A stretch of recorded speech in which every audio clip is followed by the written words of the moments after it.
खबर मिली कि रमेश बिधूड़ी जी की टीम से कुछ लोग हमारे एक झुग्गी क्लस्टर के लोगों को रात को धमका रहे थे। In the meantime police थाने की तरफ जाते हुए एक और गाड़ी में रमेश बिधूड़ी जी की टीम के कुछ लोग नवजीवन कैंप, नेहरू कैंप की झुग्गियों के आसपास घूम रहे थे। नमस्कार दोस्तों, मेरा नाम है वर्षिका जारपाल। दोस्तों, दिल्ली की सीएम और कालकाजी विधानसभा सीट से आप उम्मीदवार आतिशी जी का कहना है कि कल हमें सूचना मिली कि रमेश बिधूड़ी की टीम के कुछ लोग कालकाजी में झुग्गी झोपड़ी में रहने वाले लोगों को धमका रहे हैं।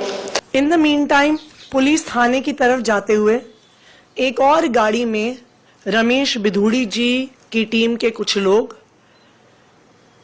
नवजीवन कैंप, नेहरू कैंप की झुग्गियों के आसपास घूम रहे थे। आतिशी जी, जब आपके लोग कैलेंडर में 500 के नोट रख कर लोगों को खरीदने की कोशिश करेंगे तो क्या दूसरी पार्टी के लोग आराम से बैठकर देखते रहे?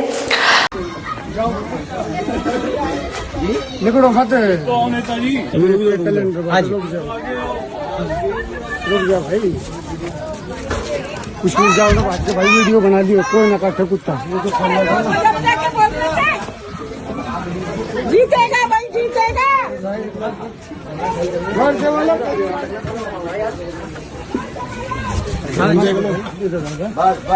कैलेंडर 500 रुपये बांट रही हो तुम, बांट रहे आजा 500 दे रहा लड़का।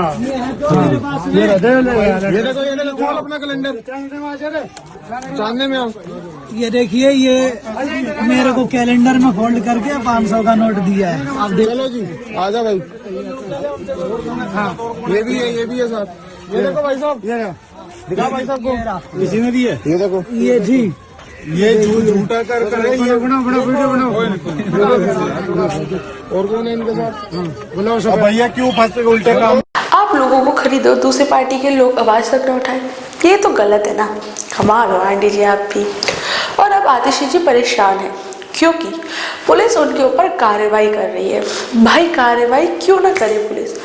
आप पर जब आप पुलिस को बीजेपी का गुलाम बताओगे, आप चुनाव आयोग को बीजेपी की कठपुतली बताओगे, आप दिल्ली के लोगों में दहशत फैलाओगे, खुद को छोड़कर सबको भ्रष्टाचार, गुंडा, आतंकवादी बताओगे, तो क्या सब मौन होकर बैठे रहे?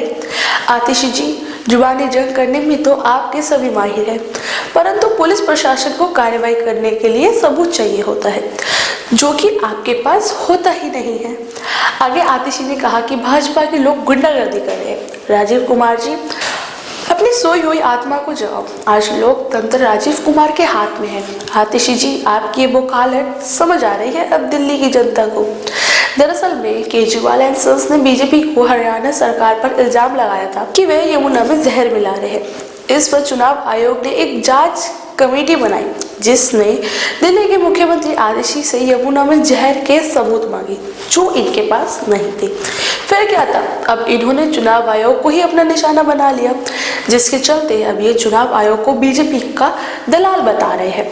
इनका कहना है कि चुनाव आयोग के राजीव कुमार को बड़ा पद देने का वादा बीजेपी ने किया था, जिसके चलते वो सब अनदेखी कर रहे हैं।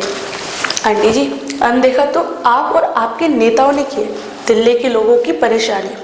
अगर ये अनदेखी नहीं करते तो आज यमुना साफ होती, दिल्ली में पोल्यूशन नहीं होता, चकाचक रोड होते, घर घर टूटी से पानी आता, दिल्ली रेप कैपिटल नहीं बनती, हॉस्पिटल में दवाइयाँ मिलती और कोई महिला सांसद किसी पलटू राम के शीश महल में दिन दिहाड़े पिटाती नहीं। खैर दोस्तों, आप लोग भी देखिए और क्या कुछ कहे आतिशी मुरलीना ने, और आतिशी जी के बारे में आपकी अपनी क्या राय है हमें कमेंट्स करके बताना बिल्कुल ना भूलें। धन्यवाद। खबर मिली कि रमेश बिधूड़ी जी की टीम से कुछ लोग हमारे एक झुग्गी क्लस्टर के लोगों को रात को धमका रहे थे। हम रात को गए वहां पे और दिनेश चौधरी जी, पहले किसी ने बताया था कि मनीष बिधूड़ी जी हैं, पर ये दिनेश चौधरी जी हैं, संगम विहार के हैं।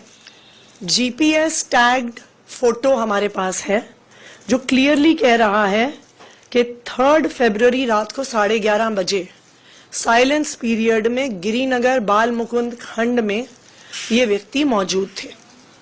मैंने रिटर्निंग ऑफिसर को फोन किया, डीसीपी को फोन किया, पुलिस की टीम आई और इनको लेकर भी गई, लेकिन जब हम इनके पीछे पीछे गए तो ये दिखा कि इन पर कोई भी एक्शन नहीं हुआ, इनको पुलिस ने जाने दिया।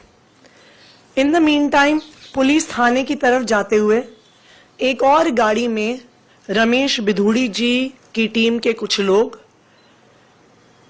नवजीवन कैंप, नेहरू कैंप की झुग्गियों के आसपास घूम रहे थे। उनकी भी जीपीएस टाइम स्टैम्प्ड फोटोज हैं हमारे पास।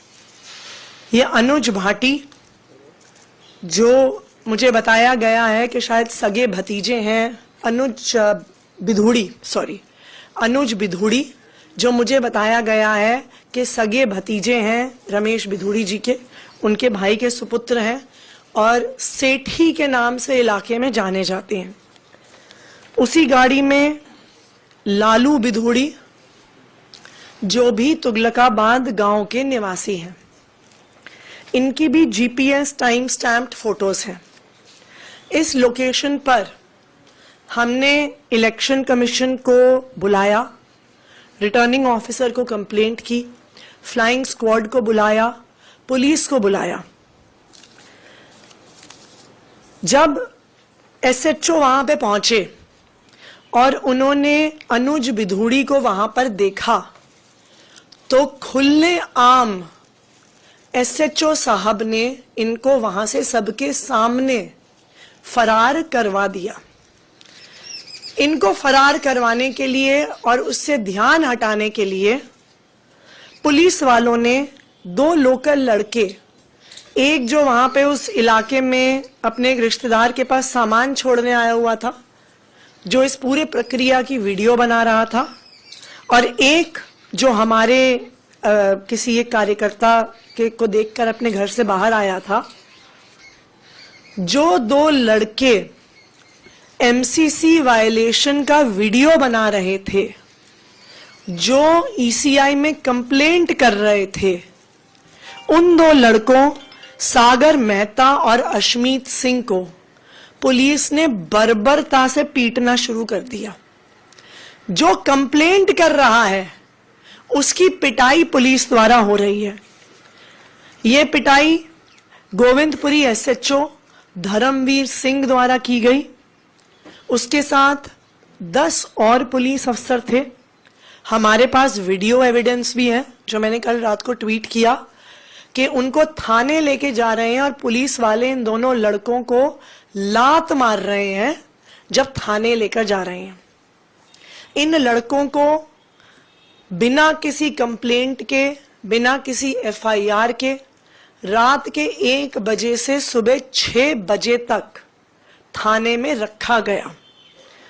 सारी इलाके के सीनियर पुलिस वालों को वहां बुला लिया गया, जिसमें हर्ष इंदौरा एसीपी साउथ ईस्ट, एगमुट के आईपीएस के 2016 के ऑफिसर हैं, श्री वीरेंद्र एसीपी सरिता विहार, श्री राकेश कुमार एसीपी कालका जी, ये सब वहां पे मौजूद थे।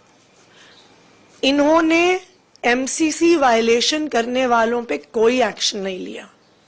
एमसीसी वायलेशन रिपोर्ट करने वाले 2 लड़कों को 5 घंटे पुलिस थाने में बिठा के रखा।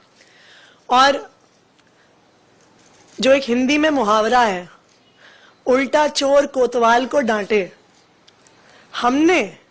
मैंने इलेक्शन कमीशन को बुलाया, पुलिस को बुलाया, और इलेक्शन कमीशन ने इस पूरे प्रकरण में रमेश बिधूड़ी जी की टीम पे कोई एक्शन नहीं लिया, बल्कि मेरे ऊपर एफआईआर किया।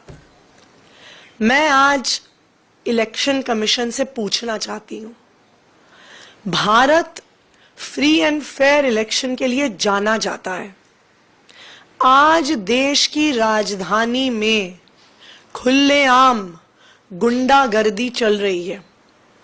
बीजेपी वाले गुंडागर्दी कर रहे हैं, उनको बचाने के लिए पुलिस वाले गुंडागर्दी कर रहे हैं, और अब इलेक्शन कमीशन कंप्लेंट करने वालों पे केस फाइल कर रही है। क्या ये हाल होगा अब? राजीव कुमार जी, अपनी सोती हुई आत्मा को जगाइए। हम सुबह से आपसे टाइम मांग रहे हैं मिलने के लिए, आप टाइम नहीं दे रहे हैं। इलेक्शन कमीशन कंप्लेंट करने वालों पे एफआईआर कर रहा है।